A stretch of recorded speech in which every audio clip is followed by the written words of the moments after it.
Boleh pada pertanyaan? Baik, Pak. Masuk semua tadi, ada yang masuk. Ada Pak. Siapa? Apalan saya Sandra. Apa pertanyaannya? Apa Pak? Medianya apa ya? Ya Pak. Bisa langsung dulu ya.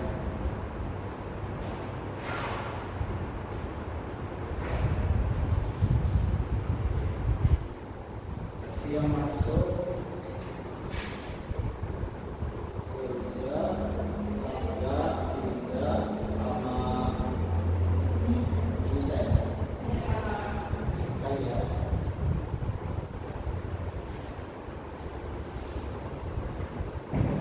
Oke. Oke, apa sudah jalan ya? Bapak.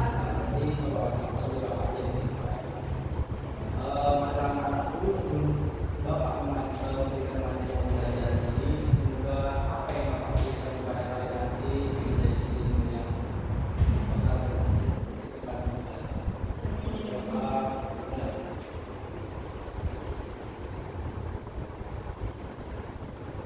Bapak selesai. Oke, di sini Bapak akan mulai. Minggu lalu Bapak ada mengajarkan materi yang sama pada bahasa Indonesia secara ekonomi Indonesia. Nah, minggu lalu Bapak sudah ajarkan kepada kalian. Di sini Bapak ada mengulas kembali materi itu ya untuk kalian semua ya. Karena pada saat itu Bapak biasanya kurang mengerti kepada Bapak kalian. Nah, ada yang masih ingat nggak Indonesia itu letak secara ekonomis berada di antara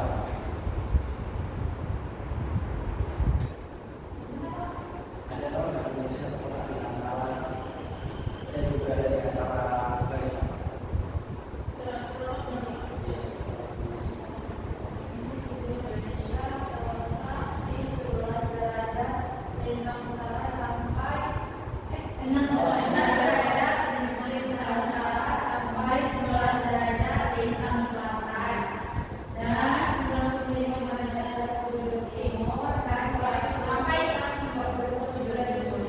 Siapa di sini yang tahu Indonesia terletak di antara garis?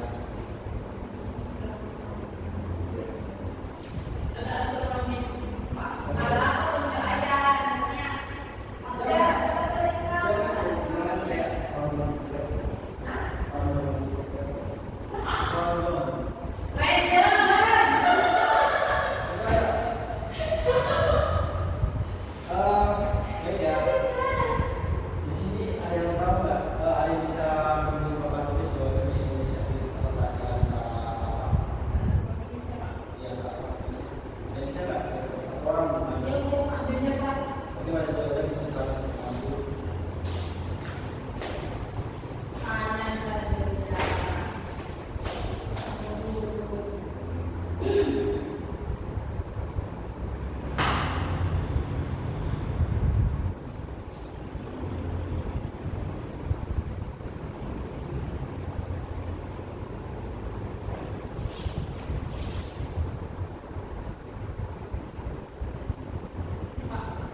Oke. Benar ya dibilang kepada saya. Jadi Indonesia itu terletak secara terstruktur di antara 6 derajat bintang utara sampai 1 derajat bintang selatan dan 90 derajat dan 95 derajat bintang timur sampai 141 timur. Oke. Nah, jadi batas-batas wilayahnya itu bisa kita lihat ada di wilayah utara dan 6 derajat bintang utara itu ada di Pulau W atau paling provinsi Pulau Aceh itu paling ujung. Itu paling ujungnya ada di 6 derajat bintang utara. Sedangkan di batas selatannya ada 11 derajat bintang selatan itu ada di Pulau Rote paling selatan di provinsi Nusa Tenggara Timur. Itu ada di daerah Nusa Tenggara Timur. Sedangkan di batas wilayah baratnya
di sini bisa melihat ya Bapak Ibu pada waktu.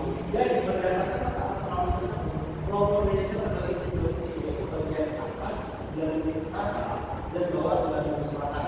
Kembali ke dua sisi ini dikarenakan adanya garis horizontal garis dua, garis kekuatan dan atau zero titik. Jadi pulau besar yang dilintasi garis horizontal adalah Sulawesi, Kalimantan, dan Sumatera. Jadi dari horizontal ini melewati pulau Medio dari Papua Barat, Pulau Himalaya dan Utara, Sulawesi, Kota Belitung, Sumatera Barat, Kota Pontianak, Kalimantan Barat, Kalimantan Tengah, Kalimantan Timur, dan Kepulauan Indonesia. Nah, jadi di sini kita bisa melihat ya bahwasannya pembagian waktu dibagi menjadi 3 waktu. Ada Indonesia Barat, Indonesia Tengah, dan Indonesia Timur. Yang pembagian itu juga kelompok seperti itu.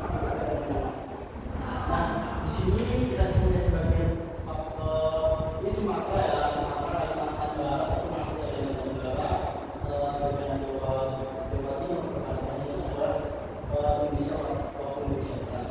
Sedangkan kita sudah kalau kita baca di Kalimantan ini sudah termasuk di Indonesia Tengah sampai di kawasan Maluku Utara ini sampai itu termasuk sampai Indonesia Tengah ini termasuk Indonesia Tengah. Sedangkan kita lihat dari Papua Barat Daya, Papua Barat, Papua Pegunungan, Maluku, sama Papua Tengah itu sudah masuk ke Indonesia.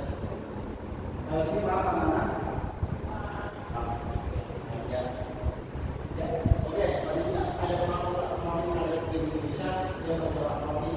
Nah, jadi penonton penonton itu wilayah. Kenapa hal ini? Karena adanya perbedaan universitas yang berkaitan dengan universitas budaya Indonesia berada sekitar garis ekuator atau garis selatan. Oke, jadi pengalaman besar kami terhadap budaya Indonesia yang pertama, Indonesia itu dikategorikan negara bertropis dengan atas kelembagaan budaya yang tinggi. Nah, struktur budaya yang tinggi yang tinggi. Sedangkan pengalaman yang tinggi karena pengalaman ini membawa proyek yang masih paham. Jadi panjangnya matahari berlangsung sepanjang tahun. Nah, wilayah Indonesia mendapatkan wilayah matahari sepanjang tahun dengan intensitas yang hampir sama dengan durasi waktu sehingga menyebabkan udara ini minus 1,1 derajat Celcius. Nah, jadi kenapa penyiraman matahari berlangsung? Nah, inilah yang menyebabkan Indonesia memiliki 2 musim, musim panas dan musim hujan. Karena matahari yang penyiraman itu sepanjang tahun punya intensitas hampir sama dengan durasi waktu 12 jam.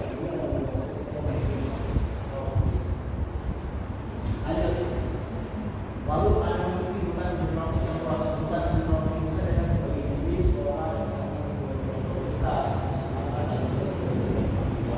nah, kita bisa melihat ya Indonesia terkait dengan awan, dengan tanah, karena dengan kita melihat di tropis itu banyak teman-teman sangat cocok di wilayah-wilayah seperti ini. Sampai sini sebelum Bapak Adi akan bertanya, kamu sudah paham? Nah, pengaruh astronomi terhadap industri yang bercorak tropis, nah, kita bisa lihat di sini. Berikut poin-poin utama pada dalam tersebut. Nah, tapi di sini Bapak hanya menjelaskan zona iklim tropis saja ya. Kalau ada yang zona iklim kutub, zona iklim sedang, zona iklim tropis itu Bapak akan jelaskan di depan. Mungkin Bapak akan menjelaskan di bagian yang iklim tropis saja lah.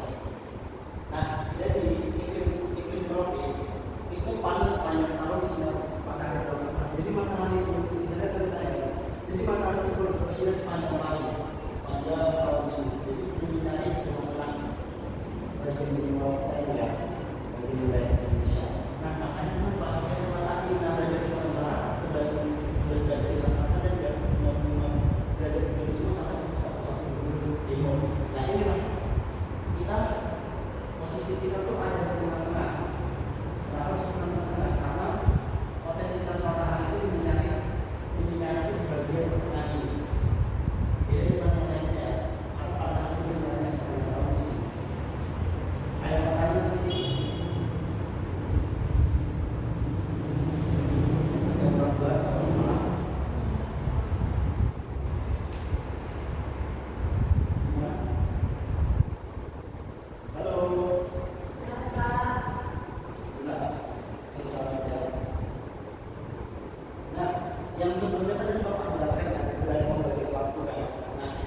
Jadi yang sebelumnya kalau ada materi tentang bagian waktu di bagian waktu Indonesia ya.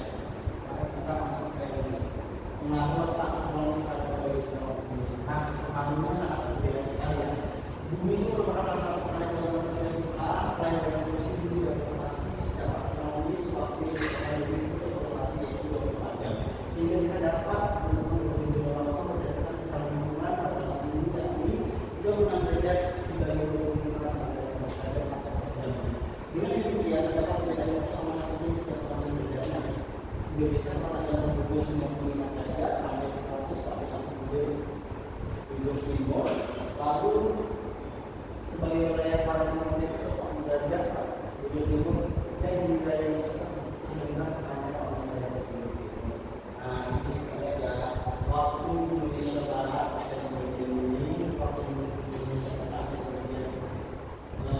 bagian Pulau Satu dan Timur, Sulawesi, Maluku, di sini Indonesia Barat ada di bagian Sumatera, Kalimantan, Jawa, lalu sedangkan Pulau Timur ada di bagian Papua dan Maluku. Sampai sini ada pertanyaan tidak? Sudah jelas? Selanjutnya Indonesia secara geografis. Jadi letak Indonesia itu adalah posisi Indonesia permukaan bumi berdasarkan kenyataan luas sekitarnya. Nah, Indonesia itu ada dua benua. Ada yang tahu nggak benua apa? Indonesia itu ada benua apa? Dua benua. Benua Asia dan Australia, Pak. Ya, Indonesia terletak di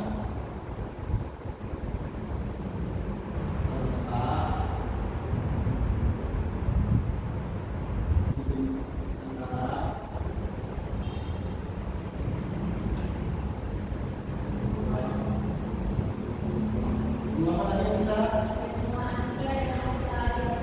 Benua Asia dan Australia. Oke.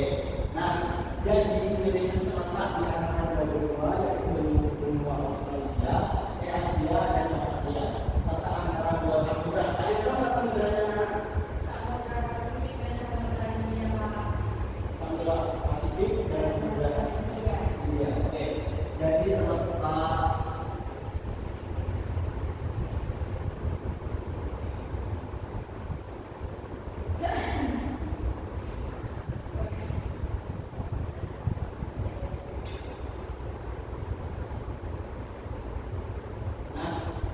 jadi kita bisa lihat di sini bahwasanya Indonesia terletak secara geografis itu terletak di antara dua benua yaitu benua Asia dan Australia, lalu ada dua samudra, samudra Pasifik dan samudra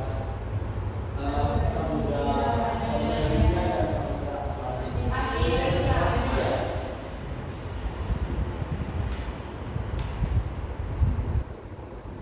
Nah, selanjutnya jadi posisi ini membuat Indonesia itu disebut sebagai negara dengan letak strategis dan posisi silang kanan dari berbagai aktivitas dunia. Ada yang tahu nggak aktivitas dunia ini apa?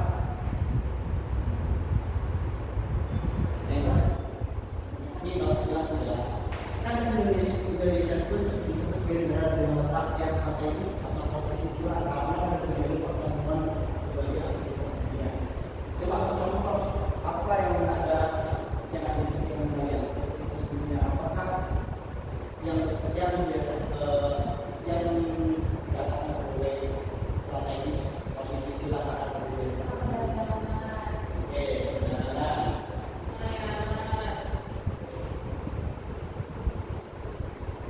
Oke lah, dagangan baru.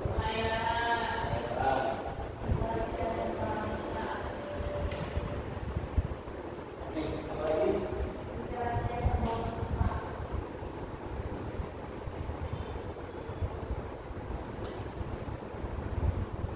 Lagi?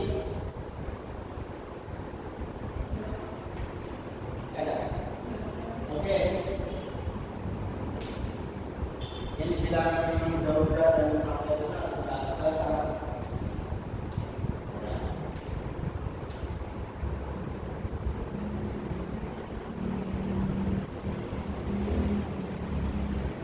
Oke, ini sabda saudara itu sudah benar.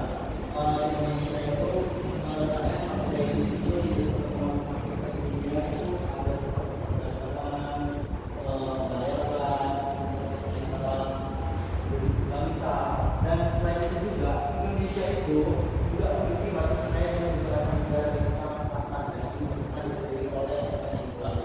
Nah, data Indonesia ini yang memberikan berbagai pengaruh bagi Indonesia, baik dalam aspek iklim, ekonomi maupun sosial budaya. Indonesia memiliki ekonomis, teknologi, ekonomi budaya, ekonomi alam. Dipengaruhi oleh angin muson di dalam bumi muson. Lalu dalam bidang ekonomi, posisi strategis Indonesia itu menjadikan dari perdagangan internasional yang memiliki serta memiliki besar dalam perdagangan dan pariwisata. Sementara itu dalam aspek sosial budaya akan menyebabkan terjadi pencampuran budaya sehingga Indonesia memiliki beragam suku, bahasa, dan adat istiadat meskipun sisi lain terdapat beberapa budaya tersebut yang tidak selalu sesuai. Nah, kita bisa menjelaskan prosesnya di sini. Jika kita tidak menjaga adat istiadat kita, budaya kita,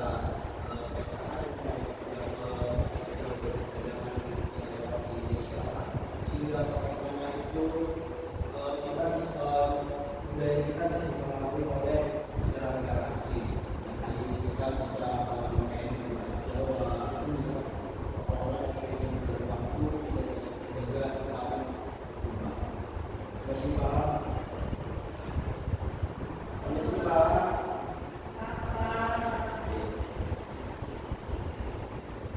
Nah, selanjutnya adalah payung secara biologis. Nah, jadi payung secara biologis ada beberapa posisi yang berada di pertemuan kita dan juga bisa dipilih. Ada yang tahu pempeknya? Ada. Terus ada yang malam. Pempek apa tadi?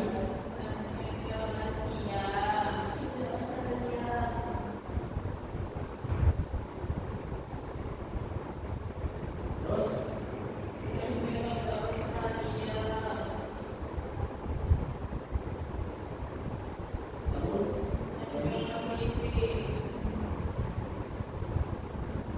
Nah, jadi Indonesia secara biologis itu Indonesia terletak di antara lempeng, yaitu Asia, Indonesia, Australia, dan Pasifik. Nah, jadi kondisinya di mana Indonesia termasuk dalam kawasan cincin api Ring of Fire yang memiliki banyak gunung dan hampir serta terjadi gempa bumi.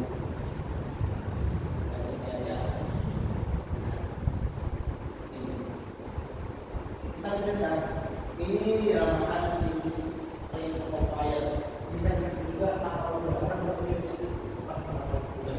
Nah, jadi sepanjang dari ini sampai sini ini adalah sebuah patahan yang inilah yang kita di sini. Dan sini menjalan semua sini ada gunung semua, gunung semua sini, apa semua ini, gunung semua. Jadi itu berbeda dari kawasan sini dan sini.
selanjutnya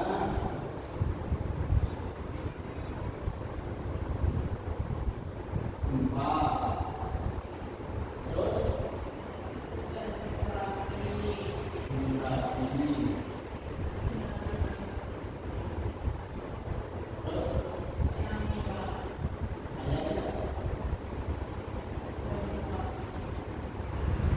Ada? Ya, betul. Nah, jadi dampak negatif itu sangat bisa dibilang juga sangat yang juga sih, gempa bumi, tsunami, gunung api, ada banyak sekali bencana-bencana alam yang ada di Indonesia yang ada di Indonesia ini. Oleh nah, jadi mengalami gempa tsunami ini yang menyebabkan banyak korban jiwa di berbagai wilayah. Lalu kita bisa melihat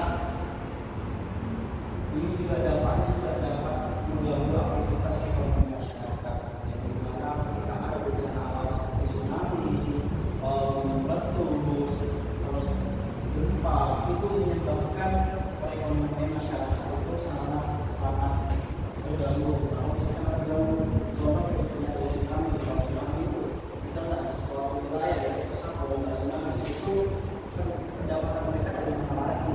Apa? Kan bisa dari usahanya yang mereka berjualan dan satu semua masuk ke yang ada.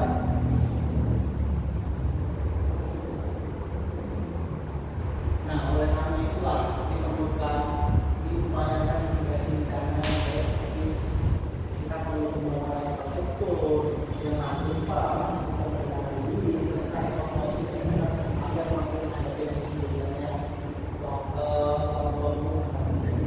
Mungkin ada.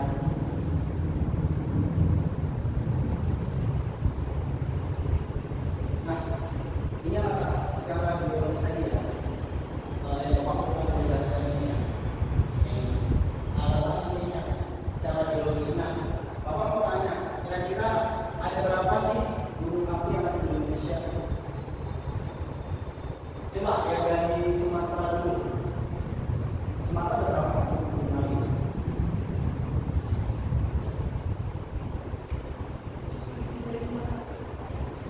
Dari mana? Di Sumatera ada 21, lalu di Jawa ada berapa? 35.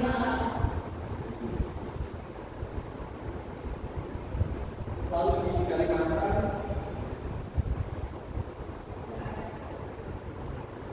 nggak ada.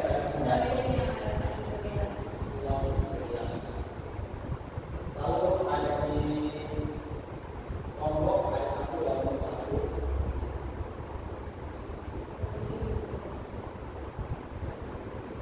Terus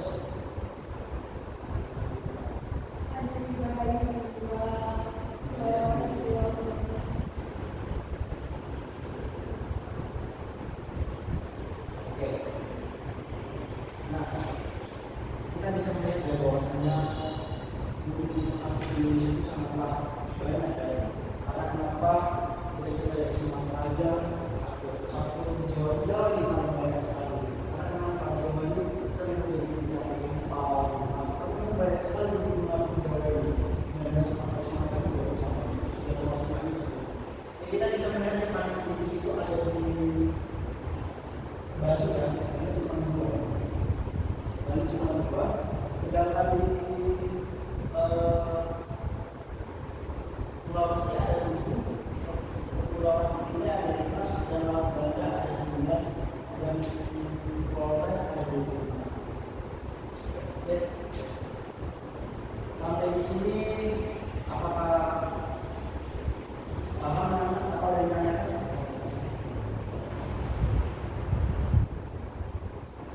Sampai sini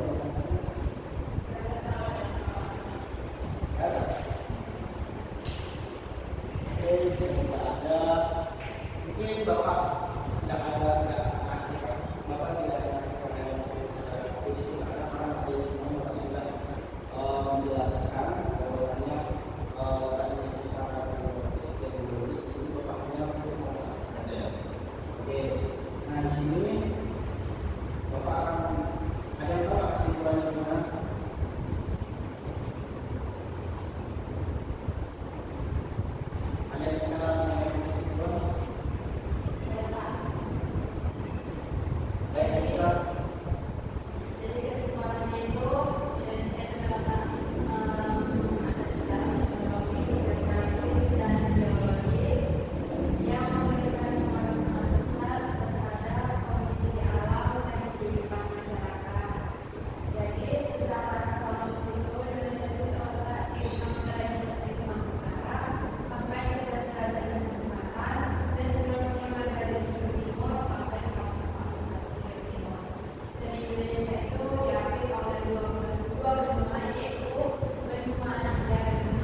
kesimpulannya Bapak, kota Indonesia secara ekonomis geografis itu memberikan pengaruh sangat besar kepada kondisi alam dan kehidupan kita semua.